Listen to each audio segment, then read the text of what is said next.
La vigile matinale provient de l'œuvre de Monica Diaz, Méditation quotidienne au féminin.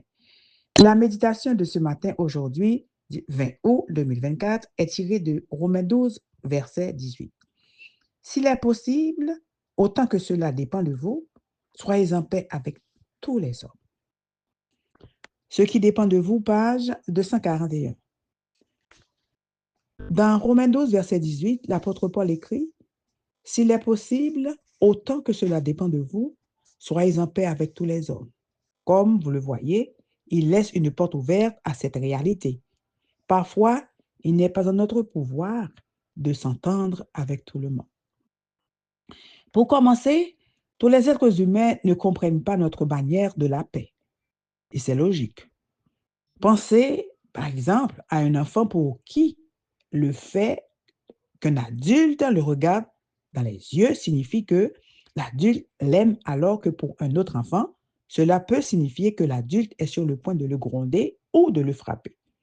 Parce que le code par lequel ils interprètent ce qu'ils voient et vivent est façonné par leur expérience. Ainsi, avec de bonnes intentions, vous regardez l'enfant dans les yeux et vous voulez lui donner de l'amour, mais il ne dépend pas entièrement de vous qu'il interprète ce geste comme de l'amour. Peut-être le ressent-il comme une menace. Les neurones sont extrêmement sensibles à l'expérience passée. Il est facile de penser qu'un adulte devrait être capable de surmonter les idées fausses formées par des expériences difficiles, mais beaucoup de ces idées viennent de situations si compliquées que le cerveau est en guerre avec lui-même, à fortiori avec celui des autres. Vous pouvez même, sans le vouloir, par un mot, un regard ou un geste, toucher un complexe, un traumatisme ou une peur et allumer un volcan. Réfléchissez à ceci. Êtes-vous capable de distinguer qui, parmi les personnes autour de vous, sont en guerre avec elles-mêmes et vivent avec des blessures émotionnelles non guéries? Dans la plupart des cas, vous ne le saurez jamais.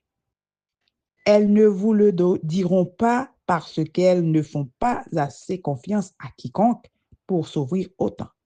Par conséquent, il n'y a que deux conclusions mûres pour la femme chrétienne. Premièrement, bien traiter tout le monde.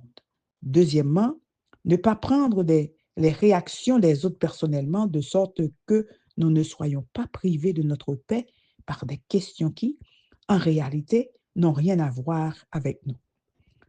Nous ne sommes pas appelés à ouvrir les vieilles blessures de quiconque, ni à confirmer les idées préconçues de ceux qui vivent sur la défensive à cause de la douleur. Notre appel est de leur offrir la paix de la manière dont l'Évangile comprend la paix.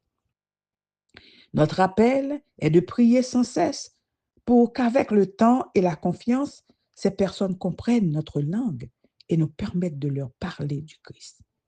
En lui, elles trouveront la paix. Amen, amen, amen. Ce qui dépend de vous. Que Dieu vous bénisse. Bonne journée.